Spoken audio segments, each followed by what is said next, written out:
Muy buenas tardes o buenas noches, dependiendo desde la latitud donde se encuentren. Bueno, para mí es todo un gusto poder estar moderando esta sesión titulada Discusiones teóricas y pensamiento político chino. En ese mismo orden de ideas, quisiera yo de alguna forma destacar que justo nos encontramos ya en un proceso avanzado de este simposio, donde, pues bueno, creo que todas las mesas han tenido una aportación muy importante al respecto de los estudios chinos, situación que a mí me llena de mucho gusto, sobre todo porque en este caso a lo mejor no es parte de la relatoría del simposio, pero creo que es muy importante y sobre todo en esta mesa estamos viendo propuestas metodológicas desde la región y que creo que en ese sentido es algo que se necesitaba desde hace a lo mejor, no sé si 5 o 10 años, dentro del tema de cómo estamos revisando a nuestro este sujeto de estudio que es China. Y en ese mismo sentido, pues bueno, también agradecer y reconocer que justo creo que es el simposio donde más integrantes de la Red Iberoamericana de Sinología han participado. Justo esta mesa es donde más tenemos un número concentrado de los integrantes. Saludo en especial a mis colegas y queridos amigos Norbert Molina Medina y al doctor Eduardo Cilia Pango, que, bueno, junto con estas nuevas generaciones de personas estudiando desde la región a China, pues empezamos a hacer este diálogo y sobre todo, ¿no? A poner sobre la mesa temáticas coyunturales, pero también metodologías que nos ayuden a entender más en este caso, a China, como ya lo había señalado. Pues bueno, con este preámbulo quisiera yo comenzar presentando a nuestro primer ponente, justo el doctor Norbert Molina Medina.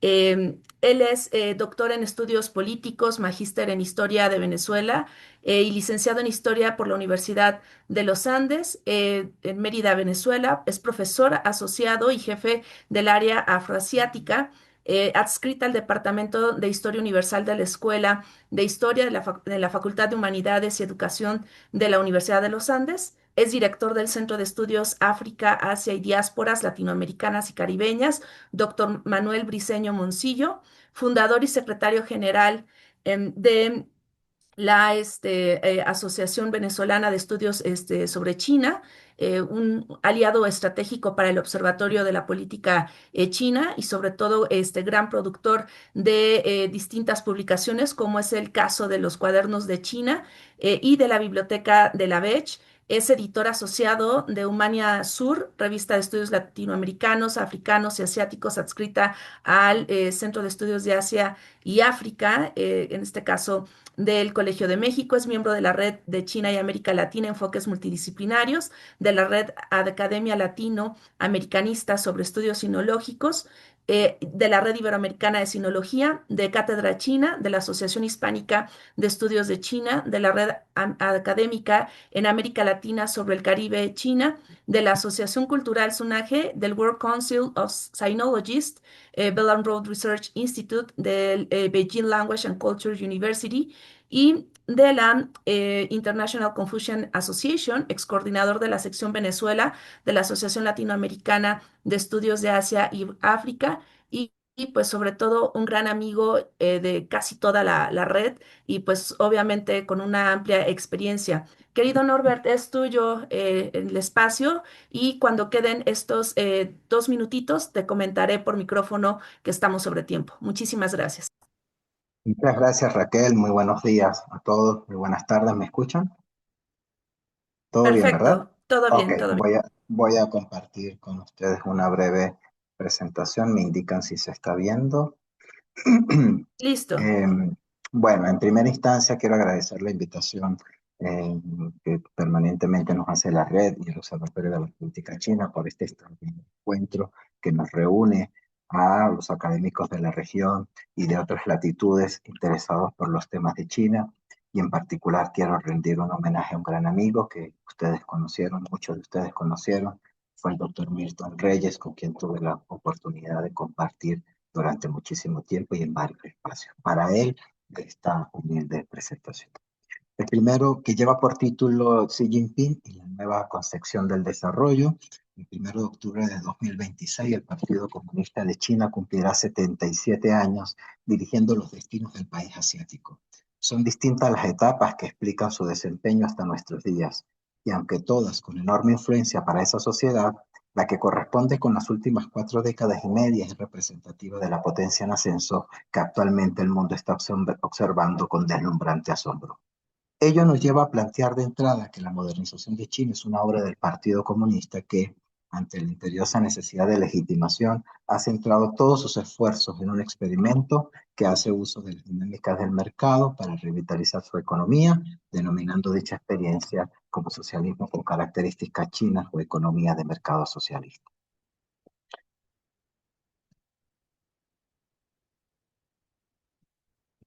Junto al marxismo-leninismo, el pensamiento de Mao Zedong, la teoría de Deng Xiaoping, la teoría de la triple representatividad de Jiang Zemin y la concepción científica del desarrollo de Hu Jintao, vendría a sumarse a las líneas rectoras del Partido Comunista como guías de acción el pensamiento de Xi Jinping sobre el socialismo con peculiaridades chinas para la nueva era. La meta entonces, en tiempos de sí, es liberar y desarrollar aún más las fuerzas productivas, profundizando las reformas con una filosofía sobre el desarrollo centrada en las personas, a la vez que persiguiendo que éste sea innovador, coordinado, verde, abierto y compartido para todos. En definitiva, persistir en hacer realidad el sueño chino de convertir al país en una nación, comillas, poderosa, moderna, próspera, democrática, civilizada y armónica. Tendiendo a la exigencia de los urgentes cambios estructurales, Xi Jinping, tan pronto como fue designado el líder absoluto del país, dio a conocer los parámetros de la nueva concepción del desarrollo, su filosofía y objetivos en un momento clave. La nueva concepción del desarrollo fue anunciada por el presidente Xi Jinping el 29 de octubre de 2015 durante la quinta sesión plenaria del 18º Comité Central del Partido Comunista de China. Esta fue definida por Xi como un sistema teórico, sistemático, que responde a una serie de preguntas teóricas y prácticas sobre el propósito, la motivación, el modo y el camino de desarrollo. El objetivo, reorientar la planificación económica más allá de los estrechos objetivos de crecimiento del PIB para centrarse en lo que el máximo dirigente chino denomina, comillas, desarrollo de alta calidad. Desde la perspectiva macroeconómica, busca impulsar el crecimiento económico de China a largo plazo, a la vez que aborda los desafíos estructurales inherentes a su modelo de desarrollo. Desde la perspectiva social, reitera su compromiso en ofrecer soluciones reales al descontento derivado del daño ecológico, luchar contra la pobreza, la desigualdad y otros problemas nacidos con la modernización acelerada. Y desde la perspectiva geopolítica, la meta se ha orientado a transformar a China en una potencia científico-tecnológica, convirtiéndola en un actor clave de la dinámica internacional. Sobre cómo estaría conformada el líder chino, argumentó, repito, que la propuesta tendría 5 pilares: innovación, coordinación, verde, apertura y compartido.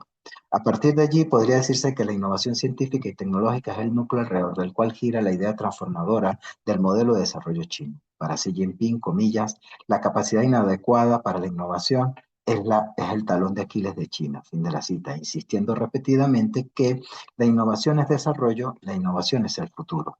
En respuesta a este llamado, China implementó diversas políticas tecnoindustriales, de las cuales la más famosa es el llamado Made in China 2025. De manera específica, los 5 pilares de la nueva concepción del desarrollo cumplirían, de acuerdo al presidente Xi, las siguientes funciones. La innovación se convierte en la primera fuerza motriz. La coordinación se convierte en la característica endógena. El verde se convierte en la forma universal. La apertura se convierte en el único camino y el compartir se convierte en el propósito fundamental del desarrollo. Razones que justificaron esta propuesta, por supuesto, acabar con la pobreza extrema, ya más o menos ustedes conocen la declaración del presidente Xi en 2020, acabar con los profundos desequilibrios y las desigualdades, uno de los retos que ha enfrentado el modelo de desarrollo chino, revertir el daño ecológico, revertir la dependencia tecnológica y atender los efectos de las recientes tensiones. Asimismo, más reciente, La nueva concepción de desarrollo incorpora dos elementos adicionales a su propia dinámica. Por un lado, la vinculación a la denominada circulación dual, propuesta por Xi Jinping en mayo de 2020 y definida, comillas, como un paradigma de desarrollo donde los mercados nacional e internacional se refuerzan entre sí, pero el mercado nacional es el pilar.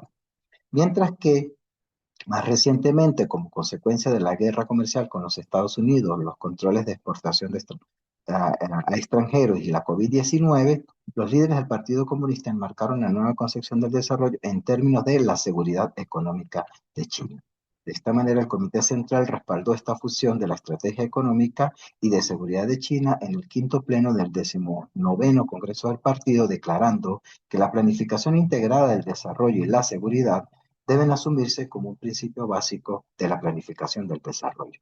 Es decir, que además de innovador, coordinado, verde, abierto y compartido, el desarrollo tenía que ser seguro.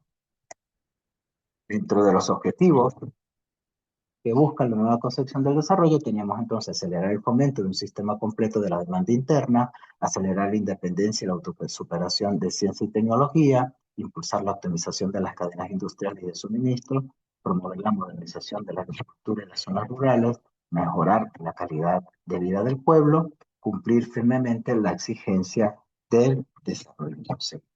Xi Jinping al mismo tiempo insistió en que deben ser tomados en cuenta como puntos significativos de la nueva concepción del desarrollo, acelerar el fomento de un sistema completo de la demanda interna, acelerar la independencia y la autosuperación en ciencia y tecnología, e impulsar la optimización de las cadenas industriales y de suministro, promover la modernización.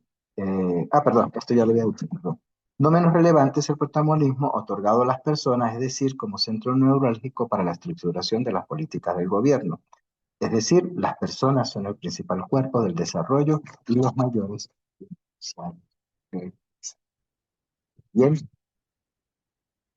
este trabajo forma parte de una investigación más completa que tenemos el año 2000, diciembre del 2025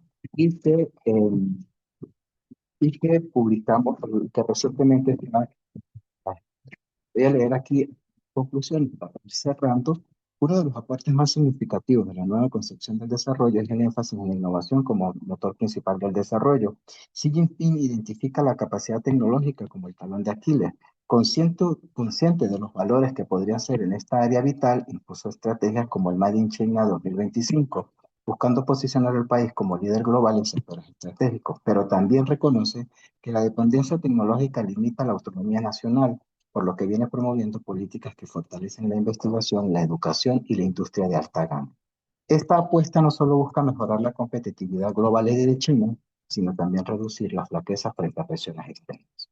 Asimismo, el desarrollo coordinado busca corregir los desequilibrios regionales y sociales que han surgido como consecuencia del crecimiento desigual. El presidente Xi Jinping propuso una redistribución más equitativa de los recursos, fomentando el flujo racional de factores productivos y fortaleciendo las capacidades de las regiones menos desarrolladas. Esta visión reconoce que el desarrollo no puede ser exitoso si no es inclusivo y que la armonía social es una condición indispensable para la estabilidad política y económica. Dos Respondiendo a la minutos. necesidad, respondiendo a la necesidad urgente de enfrentar los desafíos ecológicos que han acompañado el auge industrial de China, aparece el componente verde. La protección del medio ambiente, la transición energética y la promoción de una civilización ecológica se convierten en objetivos centrales con una altísima inversión de recursos económicos. La apertura, por su parte, reafirma la voluntad de China de integrarse activamente en la economía global, pero desde una posición más autónoma y estratégica. Xi Jinping defiende una globalización inclusiva basada en el respeto mutuo y la cooperación, reemplazando el proteccionismo y proyectando a China como un país seguro en el comercio y las industrias. Finalmente, la nueva concepción del desarrollo no es solo una estrategia económica, sino una propuesta civilizatoria que busca articular modernización, justicia social, sostenibilidad y soberanía. El sueño chino emerge como una síntesis de estos ideales, proyectando una China poderosa, armoniosa y respetada en el mundo. Esta visión, aunque ambiciosa, plantea desafíos complejos que requerirán ajustes constantes, disciplina institucional y una lectura crítica de los cambios globales. No obstante, dependerá del liderazgo de Xi Jinping y del Partido Comunista consolidar esta propuesta como eje rector del futuro del país, marcando un punto de inflexión en la historia. Como dije, esta investigación es un poco más amplia y pueden revisarla en este libro de reciente publicación eh, que se encuentra en nuestra página web. Muchas gracias. Muchísimas gracias, Norbert, y muchísimas gracias por estar en tiempo. Ya al final yo rescataré algunas ideas justo en la relatoría de lo que nos has presentado y que creo que pues nos da de alguna manera este preámbulo a poder insertar las siguientes ponencias. En este caso, pues bueno, también para mí es un gusto poder presentar a nuestro siguiente ponente, que es Danilo Augusto da Silva Horta. Él es estudiante de la maestría de Ciencia Política del programa de posgrado en Ciencia Política de la Universidad Estadual de Campiñas, licenciado en Relaciones Internacionales por la Universidad Federal de Uberlandia. Desarrolla investigaciones sobre temas relacionados como el desarrollo económico de China y la política exterior de China en el siglo XXI. Esta mañana tarde nos presenta, en este caso me supongo que lo va a hacer en portugués. Voy a permitirme leer el título en castellano, que es La descentralización político-económica de China en las relaciones Estado-sociedad, una comparación entre el periodo maoísta y el reformista. Danilo, muchísimas gracias y te dejo el micrófono. Certo. É, aqui no Brasil, é tarde, então boa tarde, boa noite, não sei os horários muito certinho. Eu vou apresentar em português porque meu castelhano é muito ruim. Eu falo um portunhol meio mais ou menos, mas eu vou apresentar em português. Bom, o título do trabalho, então, é a Descentralização Política e Econômica da China e as Relações Estado-Sociedade, uma comparação entre o período maoísta e o reformista. E o objetivo do trabalho, basicamente, é analisar e comparar as características da descentralização política econômica observada no período maoísta, com as características dessa descentralização política econômica observada no período pós-reformas. E também falar um pouquinho sobre as relações Estado-sociedade que essa descentralização desencarreta. Bom, um ponto básico desse trabalho, e eu acho que é fundamental ressaltar, é o fato de que a descentralização política econômica na China, apesar de ser um elemento fundamental do processo de desenvolvimento, né, chinês, é muitas vezes marginalizada, em especial quando a gente fala, né, da descentralização no período maoísta, né? Em geral, o período maoísta é entendido como um período, de centralização dos recursos, de centralização das decisões, mas existe uma grande descentralização ali que, inclusive, tem efeitos para o período posterior ao período Mao, né? Então, com as políticas de reforma e abertura, as políticas criadas, no período maoísta, a partir da descentralização, elas vão ter efeitos importantes que a gente tem que falar um pouquinho. É, o ponto de partida desse paper que eu apresento para vocês é a ideia de um desenvolvimento multidimensional. Então, um desenvolvimento que é afetado por disputas políticas e também por por disputas ideológicas dentro do partido, né? Então aqui eu parto da ideia de que o partido ele também, né, não é um bloco homogêneo. Existem disputas políticas e teóricas que acontecem dentro do partido. Então existe uma vasta literatura que vai falar, por exemplo, da disputa entre facções, né? E aqui, com ponto de partida nesse trabalho, eu basicamente separo entre duas facções diversas, né? Uma facção que é a dos maoístas, que controlaram o governo chinês durante o período de 49 a 78, e a facção dos reformistas, né, aqueles indivíduos, líderes políticos interessados em propor reformas de mercado, por exemplo, Zhou Enlai, que apresenta a ideia das quatro modernizações em 64, apesar de só ser aplicadas em 78, mas também a gente está falando aqui de líderes políticos, né, de intelectuais que defendiam na época, basicamente, a reforma ou a introdução de mecanismos reformistas dentro do Partido Comunista. Bom, deixa eu ver.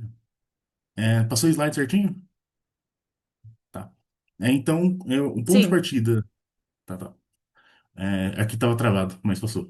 Bom, o ponto de partida, então, se a gente está pensando em desenvolvimento como um processo multidimensional afetado pela política e pelas ideias, um elemento fundamental para compreender o período, né, maoísta e as características do desenvolvimento e essa característica da descentralização é um pouco do pensamento do Mao Zedong, né? Então, o Mao Zedong, o ponto de partida para compreender esse pensamento, apesar da grande pluralidade de temas e discursos do Mao Zedong, é a ideia de que ele seguia um marxismo, né? Um marxismo-leninismo e buscava eliminar a exploração do homem pelo homem, transformando as relações de produção, né? Um segundo ponto fundamental desse pensamento é que a sociedade se movimenta a partir de contradições principais, né? Então, naquele texto basilar do Mao Zedong sobre a contradição, ele vai expressar a ideia de que todas as coisas, todas as dinâmicas da natureza e da sociedade são baseadas no movimento de dois polos opostos, né? Um polo oposto que se contrapõe um ao outro, e isso faz com que tenha movimento, né? Na sociedade, então, essa ideia de movimento é expressa pela luta de classes. E saber isso é fundamental porque essa concepção ela vai fundamentar a ideia do Mao sobre o socialismo, né? O Mao Zedong vai entender, então, que o socialismo é um movimento, é um período de transição ao comunismo que continua, então, havendo luta de classe, continua esse movimento da sociedade com uma forma progressiva de sociedade, né? Junto com essa ideia de movimento e de contradição, o Mao também vai apresentar um igualitarismo extremo, né? Então, onde a gente tem a luta nesse igualitarismo pela tentativa de reduzir as três grandes diferenças que o Mao vai defender, né? A tentativa de reduzir a desigualdade entre o campo e a cidade, entre os trabalhadores e os campesinos, os trabalhadores aqui das indústrias urbanas, e o trabalho entre o trabalho mental e o trabalho manual, né? Isso vai ter reflexos importantes sobre as políticas maoístas, inclusive quando a gente pensa, por exemplo, nas políticas aplicadas ali nas comunas, né? E a centralidade, e um outro ponto do pensamento maoísta é a centralidade do desenvolvimento econômico e a sua fundamentalidade para o socialismo. Só que o desenvolvimento econômico do Mao Zedong ele vai estar ali ligado diretamente com a necessidade de transformar as relações de produção na cidade. Isso é um elemento fundamental. Bom, então, a partir dessa concepção ideológica do Mao Zedong, as funções do Estado e do partido seriam, portanto, orientadas pela necessidade de lutar contra as desigualdades e contra as contradições no seio do povo, né? E também o Estado teria um papel de lutar contra a contradição principal, dizendo diretamente, lutar contra as dinâmicas capitalistas e contra as elites burguesas presentes na China, mesmo no período pós-revolucionário, né? Então, mas deveria ser ao mesmo tempo essa luta contra a contradição principal e contra as desigualdades no meio do povo, essas contradições, deveriam se processar ao mesmo tempo que se buscava o desenvolvimento econômico. Ou seja, deveria ser, e esse desenvolvimento também teria a característica de ser realizado negando-se a todas as dinâmicas e mecanismos de regulação capitalistas. Então, o Mao Zedong via essas dinâmicas, esses mecanismos de mercado como algo que levaria à restauração da burguesia ou da dinâmica capitalista no período pós-revolucionário, no período socialista, né? Então, essas ideias vão ter impactos diretos sobre as concepções e as políticas aplicadas na China e vão moldar o desenvolvimento chinês, por isso que é importante ter elas bem claras.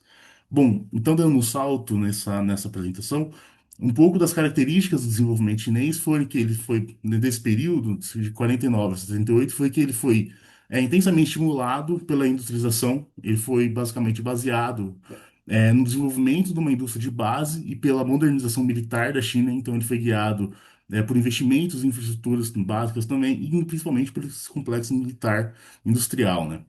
Bom, quando a gente está falando desse período, é importante fazer uma separação entre o primeiro plano quinquenal, que é um plano quinquenal que segue o modelo soviético centralizado, onde os recursos e decisões econômicas do Estado Central, eles seguiam as orientações ali do modelo soviético, e também eles orientavam os investimentos, a distribuição de recursos de acordo com o definido por plano. Então, o investimento, muitas vezes, esse investimento no primeiro plano quinquenal foi muitas vezes baseado numa indústria de base, baseado na grande indústria, e também privilegiava a grande indústria, mas também tentava ali fazer alguns investimentos na indústria leve e em detrimento da agricultura. Acho que isso é importante falar também. Mas, bom, quando a gente tem esse primeiro plano quinquenal é um grande sucesso, ele é muito efetivo, mas por algumas condições políticas, tanto doméstica quanto internacional, essa continuidade não é seguida. O que a gente tem na sequência do primeiro plano quinquenal é a introdução do grande salto adiante. E basicamente ali a gente tem dois pontos principais para entender por que não se continua com as dinâmicas do plano quinquenal, né? A primeira é por conta do rompimento da China com a União Soviética. Então, o rompimento acontece ali por conta de uma briga, um conflito que vai se descadeando, em especial depois da morte de Stalin, com Mao Zedong ali muitas vezes criticando o Khrushchev por conta do relatório que sai em 56. e a China rompe as relações de fato com a União Soviética em 58, a relação diplomática Dois acontece. minutos. Nossa, tá. Nossa, tá. Tá bom. A China, então, ela vai romper com a União Soviética e, basicamente, por conta da campanha de Seis Flores, que dá um fracasso. Bom, tô falando muito devagar, né? Mas é isso. Né, esse grande salto, então, ele vai ser caracterizado por alguns elementos dos quais a descentralização político-econômica vai ser um pilar central. Essa descentralização econômica vai ser guiada por o princípio da autonomia e da independência das unidades produtivas, muito embora essa independência e essa autonomia das unidades produtivas fossem ligadas ao planejamento. Então, um planejamento que ainda era impositivo, ao mesmo tempo que fazia com que as unidades administrativas inferiores e locais, como os condados, as províncias criadas, comunas, elas fossem determinados pelo plano. Ou seja, é uma descentralização política incompleta, que faz com que exista um planejamento central, ao mesmo tempo que existe a iniciativa e o estímulo à autossuficiência das unidades de nível inferior, tanto administrativas como das empresas, como também das comunas, das províncias, dos condados. Então, esse princípio da autonomia vai ser determinante.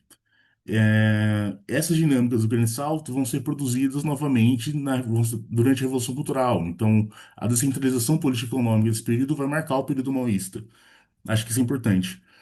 É de ser ressaltado. Eu vou pular um pouquinho aqui, então, só para falar um pouquinho do período do Xi Jinping, do Xi Jinping, não, do Deng Xiaoping, que é basicamente, então, quando a gente tem uma mudança nas concepções de mundo maoísta, né? Então, basicamente, a ala reformista era contra essas ideias maoístas, em grande medida, e também emprega um grande processo de desmaoização do partido, né? Então, ali é uma luta contra a imagem desse mal, contra o líder que não erra, contra o líder cuja visão de mundo é insuperável, né, em última instância. Então a gente tem um processo de aceitação dos erros do Mao Zedong no período pós-reformas, e também tem introdução em algumas mudanças que são colocadas ali para legitimar o processo de reforma-abertura.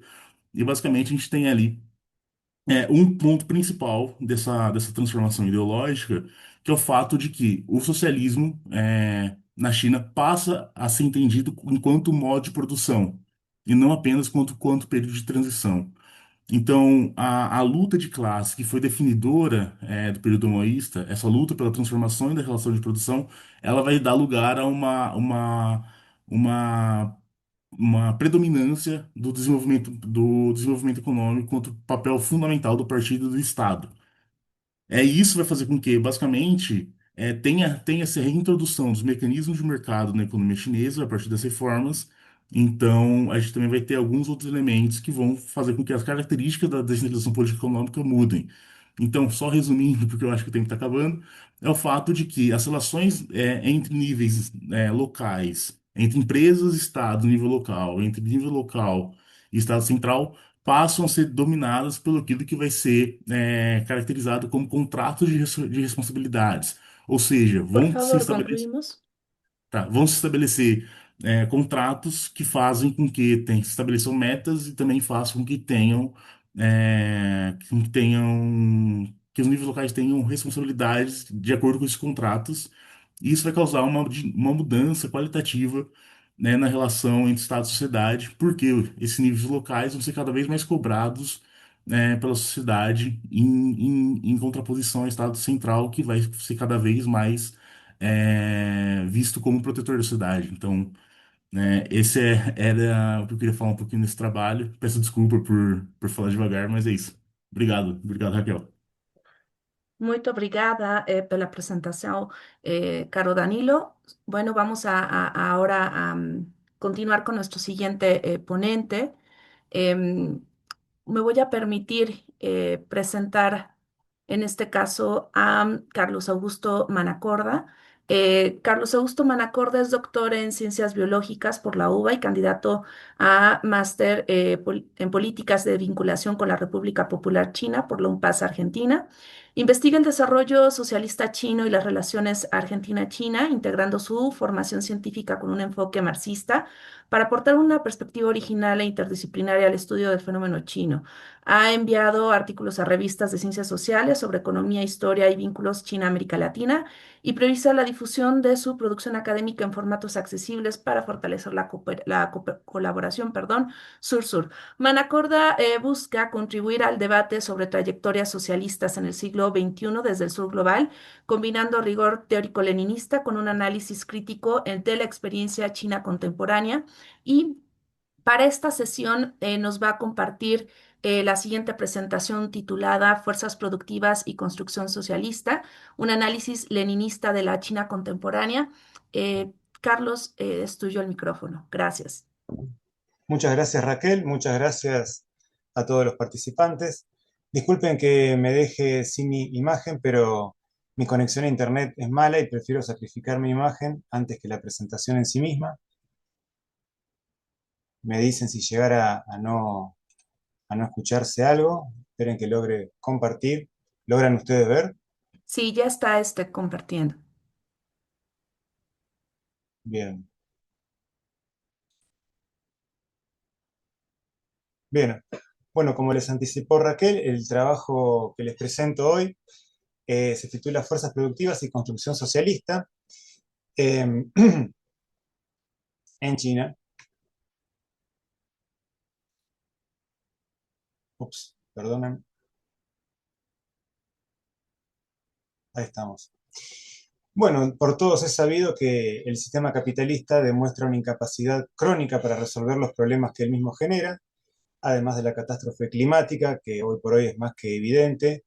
Tenemos el drama de las guerras y el estancamiento económico en potencias tradicionales. Por contrario, China, desde hace muchas décadas, pero particularmente desde el proceso de reforma y apertura, experimenta un ascenso pacífico en el cual las tasas de crecimiento económico son altísimas, a pesar de no contar con estos ciclos de boom and bust, o sea, de crecimiento y caída típico de las economías capitalistas. Sin embargo, luego de la reforma y apertura, el mercado chino se ha abierto a las más poderosas multinacionales occidentales y se han creado, por supuesto, millonarios y mil millonarios chinos. A la vez que, como comentaban los ponentes anteriores, China se incorpora a la cadena globalizada de producción de commodities y materias primas, procesamiento de materias primas y compra y venta de bienes terminados.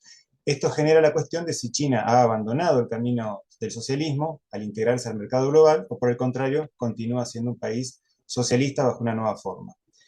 Para mí es relevante esta pregunta para todo el proletariado internacional, ya que abre o cierra posibilidades teóricas prácticas de desarrollo por un camino o por otro.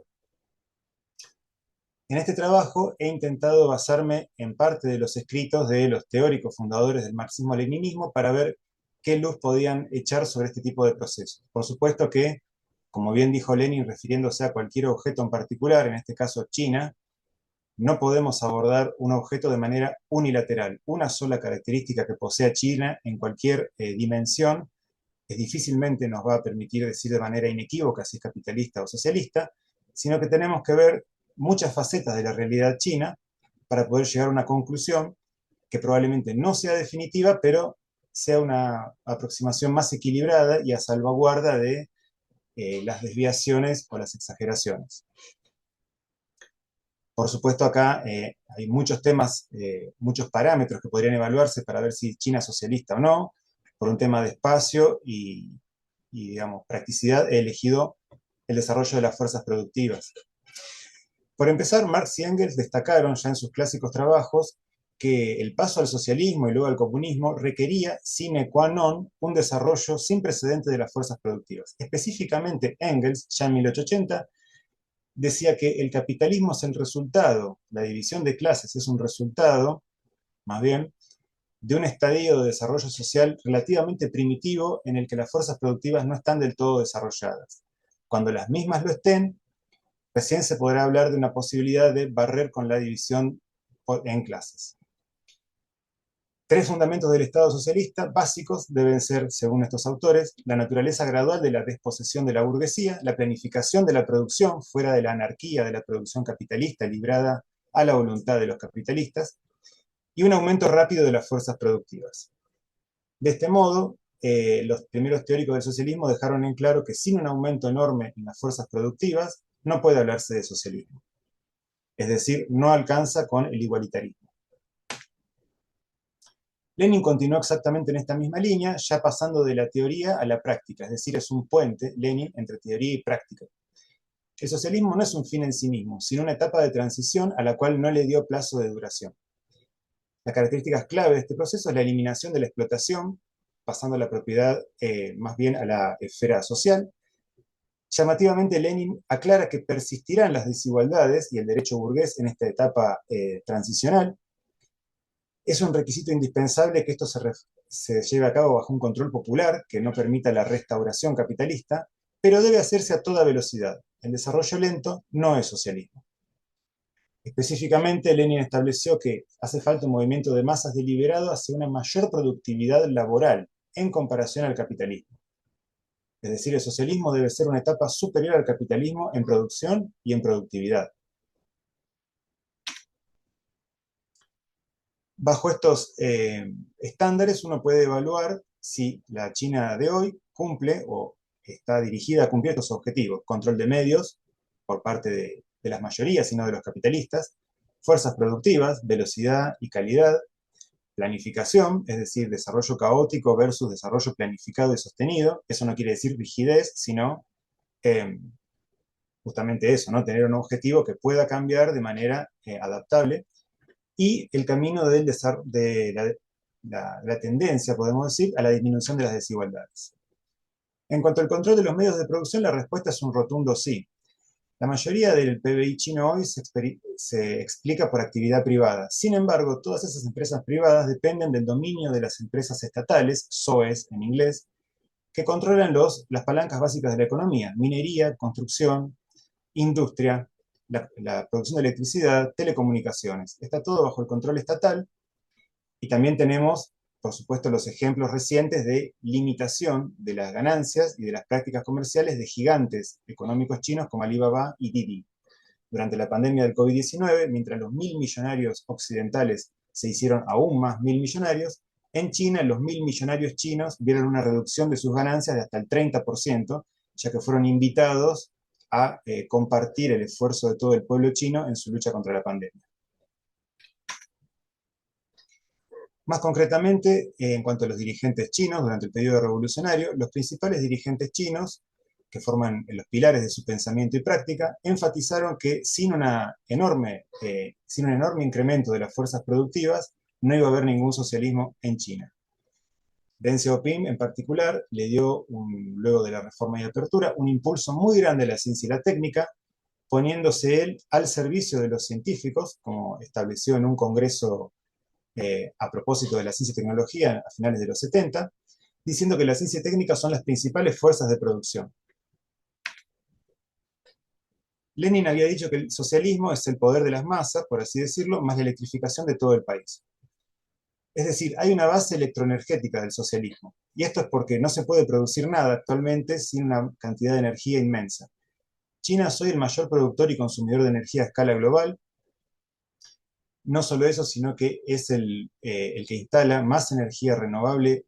De hecho, instala más energía renovable que el resto del mundo combinado. Ahí vemos las estadísticas para solar y de viento. No solo eso, sino que lo que el resto del mundo instala está fabricado en China. También es el líder mundial en hidropotencia. Mientras que las potencias occidentales que habían liderado en energías nucleares están apagando sus reactores y volviendo a recurrir al carbón y al diésel y otros combustibles 2 minutos. fósiles de antaño, China continúa su expansión no solo aplicando la energía nuclear, sino experimentando con otros materiales como el torio y la fisión nuclear.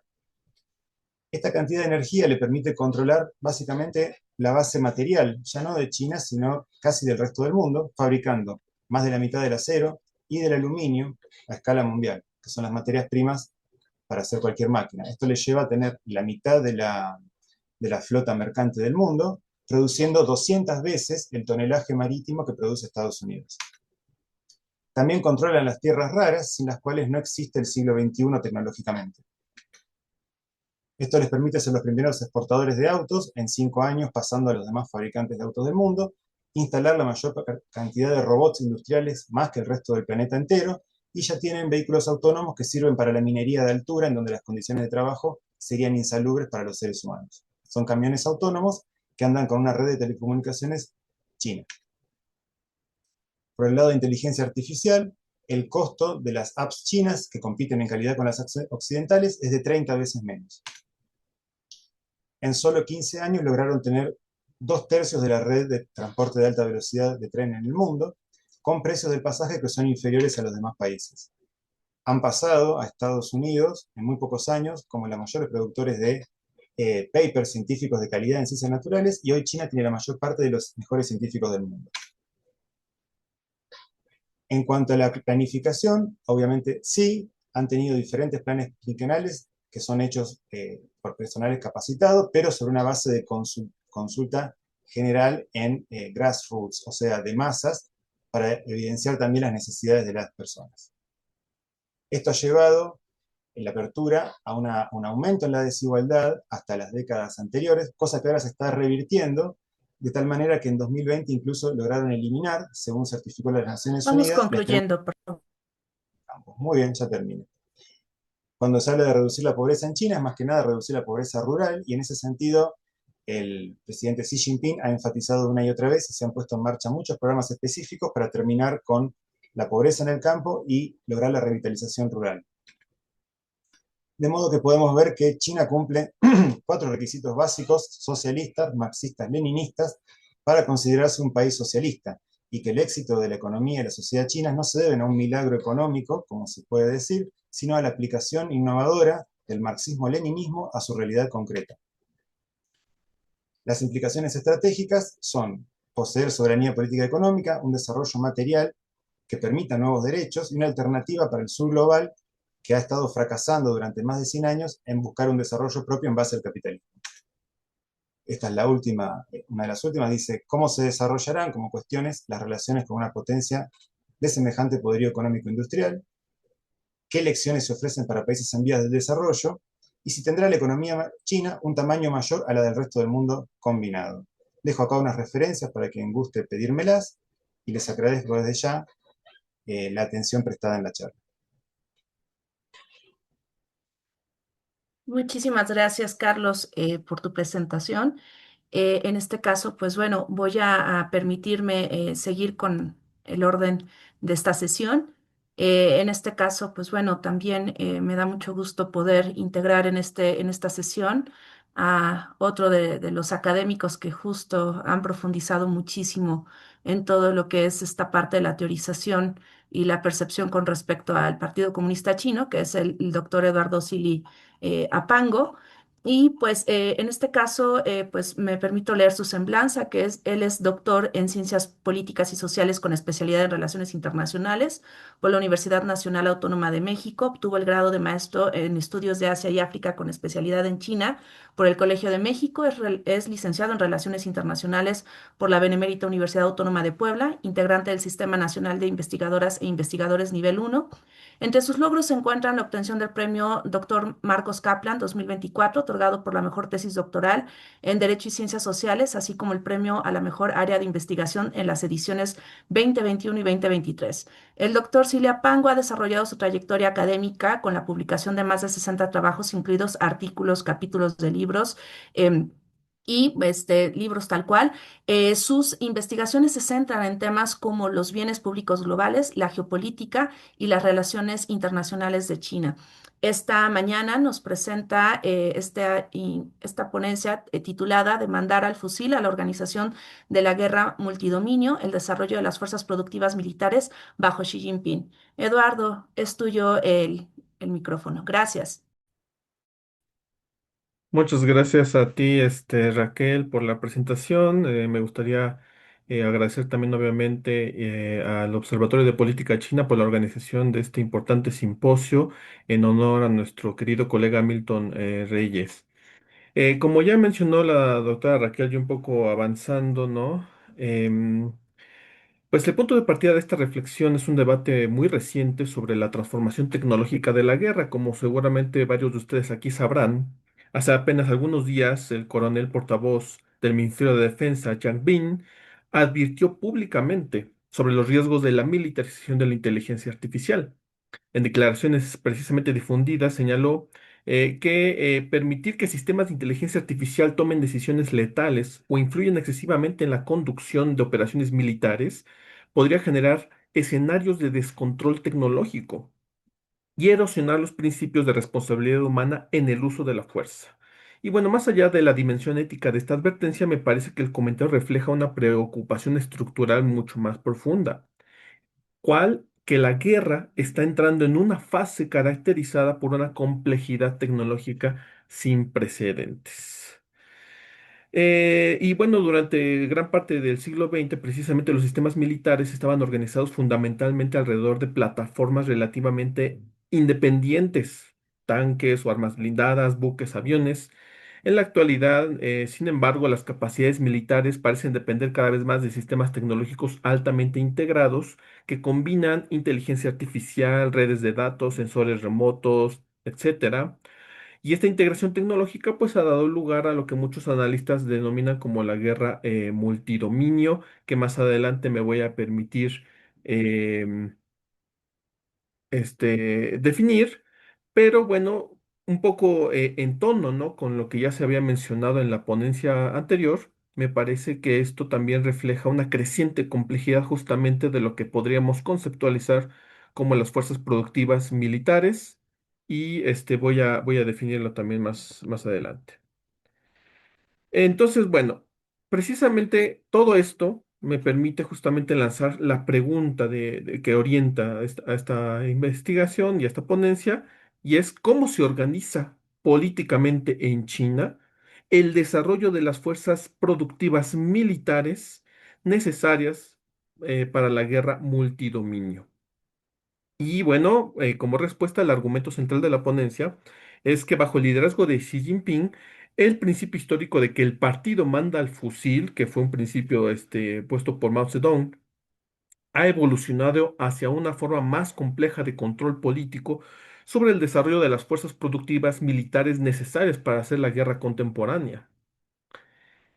Y esto pues implica el aseguramiento de una lealtad al tiempo de dirigir la transformación tecnológica que hace posible que China pueda involucrarse en un escenario de guerra multidominio contemporáneo. Cabe recordar que durante la Revolución China, Mao Zedong formuló una idea que se convertiría justamente en uno de los pilares del sistema político chino. En 1938, Mao afirmó que el partido debía mandar sobre el fusil, ¿no? Ahí tenemos la expresión en chino, Dan Chi Huai Chang, y que jamás se permitiría que el fusil mandara sobre el partido. Desde entonces, el Ejército Popular de Liberación ha sido concebido como un ejército del partido, y este control se institucionalizó mediante la Comisión Militar Central, mediante un sistema de comisarios políticos en las unidades militares y vía la presencia de organizaciones del partido dentro del aparato militar. Durante gran parte del siglo XX, el objetivo fundamental de ese sistema era garantizar lealtad política y la disciplina ideológica de las Fuerzas Armadas. Pero bueno, el contexto estratégico del siglo XXI, que ya compartí brevemente, plantea desafíos de reorganización. Precisamente la revolución tecnológica tiende a transformar profundamente las bases materiales de la guerra. Y la guerra contemporánea depende cada vez más de la integración con aspectos que a lo mejor antes no se consideraban necesariamente exclusivos de la guerra, como la innovación científica, desarrollo tecnológico, producción industrial y organización. Ujú. Y bueno, desde una perspectiva inspirada justamente en la economía política marxista, me parece que podríamos entender este proceso como una transformación de las fuerzas productivas militares.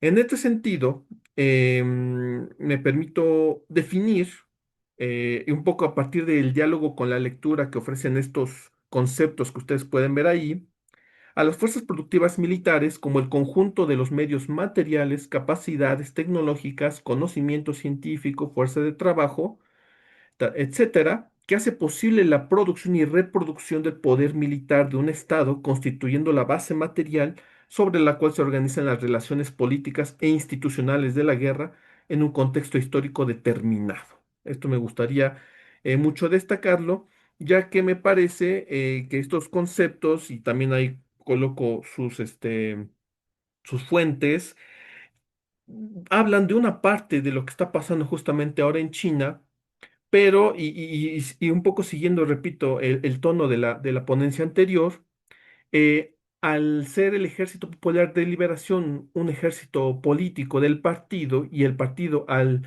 buscar mantener el control justamente del desarrollo de las fuerzas productivas, lo que implica el desarrollo de su modelo de socialismo con características chinas, necesita tratar de adecuar esta situación, pero respondiendo justamente a una coyuntura que parece cada vez más amenazante. Rápidamente me gustaría destacar que en este contexto pues se vuelve necesario analizar cómo el liderazgo político ha organizado el desarrollo de estas capacidades, ya que desde la llegada de Xi Jinping en 2012 al poder, el Ejército Popular de Liberación ha experimentado una reforma organizacional que de hecho ha sido la más profunda desde la década de 1950. En 2015, Xi Jinping anunció la política de profundización de la reforma de defensa nacional y del ejército, en el que se reorganiza la estructura del mando militar y se busca, o bueno, se buscó mejorar la capacidad del ejército popular para realizar operaciones conjuntas en escenarios de guerra multidominio. El objetivo de este sistema de reorganización, que ahí coloco justamente las tres rasgos esenciales de esta profundización de la reforma, pues tiene el objetivo de actuar rápidamente en un contexto de rápido crecimiento a nivel mundial, una tendencia mundial en las capacidades tecnológicas y militares. De manera que, bueno, rápidamente, el desarrollo de las fuerzas productivas militares en la actualidad, en consonancia con el desarrollo económico chino, ha permitido que China se posicione como el país con el segundo presupuesto militar más grande del mundo y como bueno, China siendo un gobierno de Estado socialista, planifica, o sea, a su vez, y bueno, recordemos que justamente anteayer se aprobó el quinceavo plan quinquenal, junto con esa planificación también hay una planificación de la modernización militar y obviamente una cada vez mayor integración del asunto. En este sentido, pues la inteligencia artificial parece estar dominando cada vez más. 2 minutos. Sí, parece estar dominando cada vez más la lógica de la economía política de la guerra. Digo, no fue adrede o no fue casual, mejor dicho, el comentario del coronel Yang, en el que hay una preocupación justamente que las armas autónomas, y esto es algo que se ha discutido en la teoría, más que evitar la probabilidad de los conflictos, podrían aumentarla porque reduciría los costos humanos de la guerra. Y en ese sentido, por eso es indispensable la reorganización política del desarrollo de las fuerzas productivas, ya que la corrupción militar en el marco del Ejército Popular de Liberación ha sido resultado, o más bien equivale a una deslealtad política y una malversación de fondos, porque recordemos que el Ejército Popular de Liberación en algún momento tuvo cierta autonomía para desarrollar ciertas industrias que ahora el gobierno de China, pues ya no quiere, digamos, que se entrometa tanto en esa situación. Y bueno, ya para ir finalizando, pues justamente me gustaría mencionar que el principio maoísta de que el partido manda sobre el fusil pues adquirió un nuevo significado en el contexto de la revolución tecnológica contemporánea. El control político ya no se limita justamente a garantizar la lealtad del ejército, sino que se ha convertido en un mecanismo para organizar el desarrollo de las fuerzas productivas para enfrentar un escenario de guerra multidominio. Ujú. Y bueno, aprovecho un poco el espacio justamente para promover el curso que vamos justamente a lanzar porque me parece fundamental y me parece que es tema justamente de la mesa, comprender cómo ha sido este proceso de toma de decisiones en el que China parece abandonar la lógica del comportamiento de un Estado socialista para adoptar el comportamiento de una gran potencia, no por interés propio, sino por reacción ante un mundo cada vez más amenazante a los intereses de China. Y bueno, pues así termino mi presentación. Muchísimas gracias.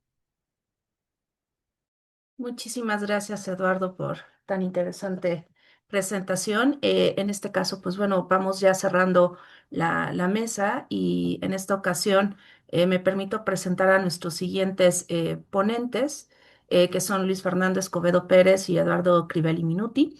Luis Fernando Escobedo Pérez es licenciado en Relaciones Internacionales por la Universidad Iberoamericana Puebla.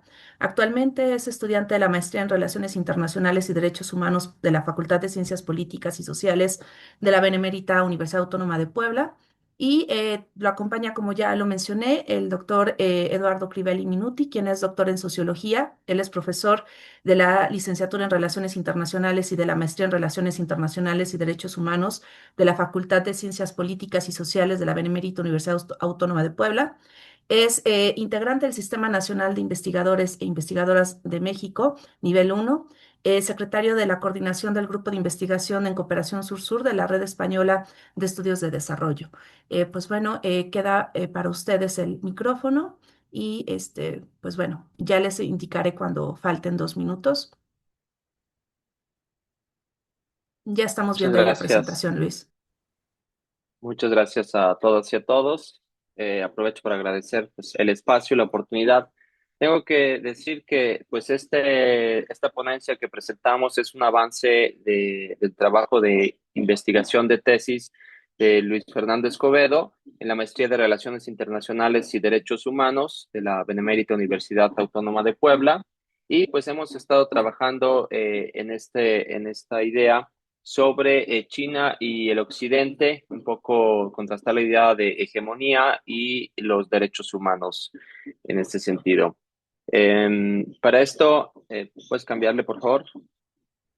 Lo que vamos a plantear es que estamos o partimos de la idea de un contexto internacional caracterizado pues por una posible transición hegemónica o transformación de la hegemonía mundial que parece que está en curso y en este sentido los derechos humanos se vuelven también importantes y terreno de disputa para lograr esta hegemonía. Por tanto, nosotros partimos de la hipótesis de que los valores confucianos replantean el proceso de construcción del concepto occidental de hegemonía y al mismo tiempo esto se ve materializado en el desarrollo histórico de los derechos humanos y una tensión entre China y Occidente respecto a este concepto de derechos humanos.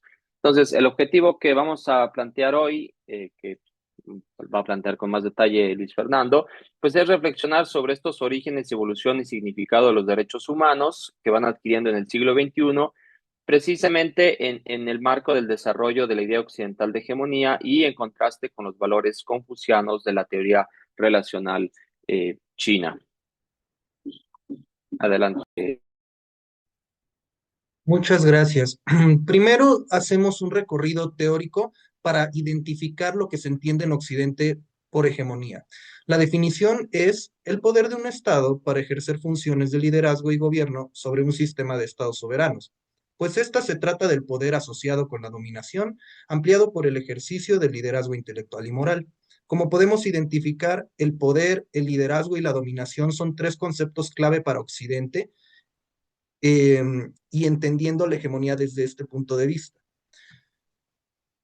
Sin embargo, por otra parte, para China no hay tal cual una definición de lo que es la hegemonía. Esto debido a que la teoría relacional, la cual es la relación entre actores en relaciones y basada en las dialécticas Chong-Yong, las cuales son la percepción confuciana del taoísmo, formadas por la inclusividad, la armonía, la complementariedad y complementado por otros valores confucianos como los procesos, la percepción, los antecedentes, la piedad filial y la cara o reputación, eh, derivan en que China no tenga una definición de la hegemonía, sin embargo, sí tiene una comprensión de esta. En lo que respecta a los derechos humanos, para Occidente se ve materializado este desarrollo en tres etapas: la Edad Antigua, la Edad Media y la Edad Moderna. En la Edad Antigua de los derechos humanos empiezan a ver los primeros intentos por definir cuáles son los derechos que una persona debía tener. Sin embargo, en la Edad Media se desarrolla con claridad el concepto de dignidad humana, cosa que no se había desarrollado en la edad antigua, y se retoma hasta este nuevo proceso de la Edad Media. Por otra parte, ya en la Edad Moderna, el cual se materializa en el sistema de Naciones Unidas de Derechos Humanos, se definen lo que son y se enlistan en la Declaración Universal de estos. Sin embargo, el proceso de los derechos humanos no es homogéneo. Hay dos perspectivas muy claras. La francesa, derivada de su revolución, en donde entienden los derechos humanos como políticos, y la revolución estadounidense, donde entienden los derechos humanos como económicos. En ambos movimientos se define lo que es la igualdad entre individuos. Sin embargo, esta igualdad es definida a partir de la otredad. Se define a los ciudadanos que tienen ciertos derechos en contraste con los gobernantes que tienen ciertos otros. Sin embargo, para China, volviendo al punto de la teoría relacional, no existe una definición concreta de los derechos humanos, pero sí un entendimiento. Este entendimiento se puede ver reflejado en su política exterior y en las acciones tomadas, que son las iniciativas globales de seguridad, desarrollo, civilización, gobernanza y la franja y la ruta. A su vez, el confucianismo, el Tianxia, la idea del país del centro, el sistema tributario, el yin y el yang, las dialécticas Chong-Yong, los procesos, la percepción, los antecedentes, la piedad filial, la sinceridad, las metarrelaciones, la armonía y cara o reputación son los conceptos confucianos que hacen a China tener su propio entendimiento de la vida y a su vez de los derechos humanos. Ya para concluir, podemos definir que la hegemonía en Occidente está basada en los derechos humanos garantizados por el Estado a través de una libertad negativa y sustentada en una concepción económica de la libertad, vinculada al mercado y a la iniciativa individual. En contraste, China define y pone énfasis en las relaciones y la armonía como base para construir los procesos de orden y cooperación en este nuevo sistema internacional. Dejo acá el contacto de tanto el doctor Crivelli como el mío. Estamos abiertos al diálogo. Agradecemos su atención. Eso sería todo por nuestra presentación. Muchísimas gracias tanto a Luis como a Eduardo por su presentación. Pues bueno, acatando el orden, me voy a permitir comenzar a hacer la relatoría en lo que el resto de nuestras asistentes y nuestros asistentes, si gustan ir dejando preguntas. Pues bueno, en ese sentido, creo que algo que unen a todas estas presentaciones justo es el tema de cómo esta visión a largo plazo y que, bueno, son elementos que ya se destacan desde distintas, en este caso, paradigmas, juegan un punto muy importante. Creo que justo la primera presentación de Norbert Molina Medina nos pone la pregunta, a lo mejor en una cuestión que a lo mejor un poco ortodoxa para quienes son muy estrictos de esta cuestión, a lo mejor de métodos históricos, que nos pone sobre la mesa esta idea de hacia dónde va esta visión de desarrollo chino. Y en este sentido, pues bueno, quisiera yo justo insertar esta dinámica que hoy en día juega el socialismo con características chinas. Norbert nos hace este recorrido profundo por distintas teorías, distintos elementos que hoy podríamos señalar como este proceso o largo proceso de sinización del marxismo, donde pues comienza él a identificar elementos determinantes como es la innovación científica, donde pues bueno, definitivamente esta relación entre desarrollo y tecnología es algo que no solamente se ha estado debatiendo en esta sesión, sino que ha sido como un elemento común dentro de las distintas sesiones que conforman este simposio. En el cual pues creo que es importante rescatar estos dos factores que hoy en día vemos, sobre todo en, como ya lo señalaba Eduardo Sili, en este recién nuevo plan quinquenal aprobado recientemente en las dos sesiones, que es tanto la circulación dual y sobre todo esta idea de la seguridad económica como factores determinantes en este sentido. Al mismo tiempo, Norbert nos sitúa en esta idea de una visión de un modelo En este caso quise identificar una palabra, pero creo que es colectivo la que voy a utilizar, en donde justo dice que nos pone a las personas como el centro de este modelo y que en ese sentido, pues bueno, esto va a generarse gracias a este proceso de armonización, el cual busca crear esta industria de alta gama, ¿no? Y que en ese sentido la visión de sostenibilidad justo está arraigada en esta visión colectivocéntrica, por llamarlo de alguna manera, y que justo, pues bueno, es tener esta tarea de poder equilibrar las condiciones de desarrollo que hoy en día vive China, con una de las críticas que ha estado presente a lo largo de los últimos 20 años, que es justo el tema del equilibrio entre provincias desarrolladas, que están principalmente en la costa este, versus el caso de las provincias hacia el oeste.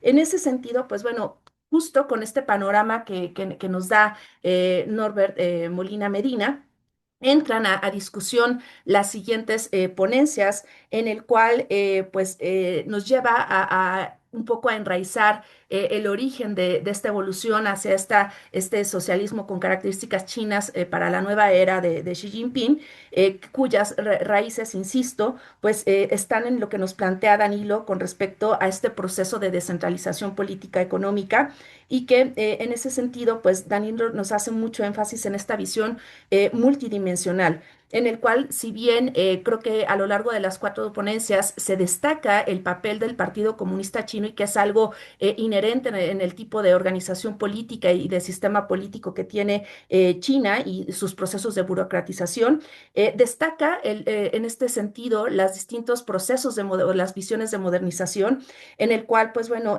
principalmente se centra a dos periodos, que es el caso del periodo maoísta y por otro lado el tema de Xi Jinping, en el cual pues es importante destacar de alguna manera este modelo que inicia totalmente centralizado, enfocado a las relaciones productivas, principalmente en cerrar estas brechas con respecto al concepto de trabajo y cómo es que surge la República Popular China, en el cual pues bueno, definitivamente el modelo soviético va a ser uno de los ejes importantes y que va a comenzar a marcar ruta en ese sentido, ¿no? En ese aspecto, pues justo en esta, digamos, visión que rescataba en su momento Norbert sobre esta idea de las personas, definitivamente encontramos más allá de las burocracias que conforman el sistema político chino, elementos importantes durante este periodo maoísta, como va a ser el trabajo de comunas, pero también comenzar a sentar el concepto de empresa, si bien desde primero, en un primer momento, desde una dirección totalmente vinculada con el Estado, hacia una transformación ya en el periodo de Deng Xiaoping, donde comenzamos justo a identificar este proceso hacia una descentralización, pero también cómo es que en ese sentido se pone como uno de los ejes la importancia del modelo de producción y que esto conlleva a una serie de reformas donde en este caso, si bien vemos el papel de las empresas, comenzamos a ver también otra inserción de actores importantes hacia esta idea de transformación. Y justo esto que nos señala este Danilo nos enlaza hacia la presentación de Carlos, donde, pues bueno, en esta idea que se suma a la pregunta de la primera ponencia, generar este debate sobre cuál es el futuro del socialismo. Él, como ya se ha enfatizado a lo largo de la sesión, utiliza esta visión del marxismo-leninismo para poder entender este concepto de fuerzas productivas y la teorización que hace Lenin en ese sentido como un eje de transformación del propio modelo chino, donde, pues bueno, justo algo que se destaca dentro de esta presentación es de que esta transición y esta transformación necesita ser a alta velocidad, lo cual él lleva justo a la identificación de cuatro criterios en los cuales, pues justo habla de esta idea de que China no es un milagro, a lo mejor como muchos colegas a principios del siglo ponían o hablaban de la idea del milagro chino, cuando él de alguna forma a través de esta aproximación teórica justo señala que no es necesariamente un milagro, sino que simplemente es parte de esta transición a alta velocidad, donde las masas juegan un punto muy importante y que esta orientación hacia las masas, reiterando en este modelo colectivo céntrico, vamos a encontrar cuatro de ellos: el tema de control de medios, las fuerzas productivas, la planificación y el reducir desigualdades. Para ello, pues bueno, nos presenta esta dinámica entre el Estado y la empresa como parte de las palancas que han motivado este desarrollo, este modelo de desarrollo chino, donde definitivamente el concepto de fuerzas productivas va a jugar un punto importante y que uno de los elementos que él destaca es que sin importar, en este caso, los personajes que lleguen a liderar el partido y por ende, en este caso, la figura del presidente de la República Popular China, pues bueno, se van a mantener. Al mismo tiempo hace énfasis en la importancia de la autosuficiencia energética como parte de este momento importante con respecto al desarrollo, la importancia de la reducción de la pobreza rural, como también ya se mencionaba en las presentaciones anteriores, en esta idea de prosperidad común. Por lo tanto, pues bueno. Justo este eje de las fuerzas productivas nos lleva a las últimas dos ponencias. La primera a cargo de Eduardo Sili, donde el tema de fuerzas productivas, el de burocracias, pues bueno, también inserta a otro de los actores importantes dentro de este modelo de desarrollo chino, que es el Ejército Popular de Liberación. En ese sentido, nos comparte esta premisa, Eduardo, con respecto al tema de fuerzas productivas militares desde la perspectiva de guerras de multidominio y que, pues bueno, creo que es uno de los temas que poco se han estudiado con respecto a este papel evolutivo del EPL, en el cual, pues, así como podemos identificar distintas generaciones de tipos de conflictos o guerras, las últimas llamadas de cuarta generación, creo que China justo con esta dinámica nos inserta en poder repensar no solamente el papel del ejército, este ejército que bien señalaba Eduardo como ejército político de un partido, en el sentido de también cómo esto tiene o cambia la perspectiva a nivel internacional de los conflictos contemporáneos. Por lo tanto, pues en ese sentido quisiera yo simplemente destacar el tema de ecosistemas tecnológicos de guerra y que de alguna forma pues esto ha llevado a lo que ya señalaba Eduardo como esta reforma organizacional del Ejército Popular de Liberación en función de la coyuntura y retos y sobre todo esta visión a mediano y largo plazo hacia el año 2027, 2035 y 2049 en la búsqueda del centenario de la fundación de la Fundación de la República Popular China y sobre todo creo que alguna tarea y que deja líneas futuras de investigación al respecto es el tema de cómo reducir costos humanos en la guerra y que creo que un punto muy interesante fue el tema de la demostración de avances de robótica que tiene hoy en día China, principalmente la demostración que hace en los festejos del Año Nuevo Lunar, donde vemos como en un periodo de un año pues el tema de estos robots humanoides justo hablan de esta alta velocidad que también señalaba Carlos en su presentación y que justo pues esto va a determinar muchísimo de la capacidad de poder y el papel de China como potencia.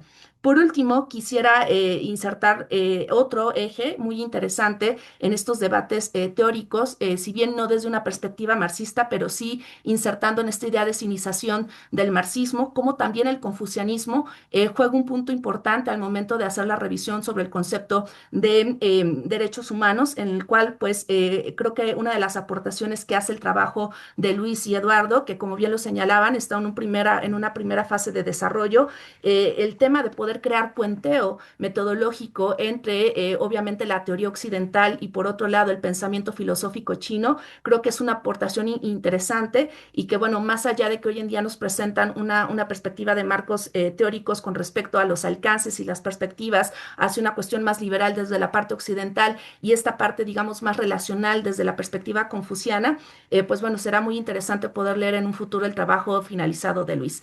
Por lo tanto, pues bueno, justo en este largo abordaje que tenemos y que creo que muy enriquecedor, me permito rescatar de alguna manera las preguntas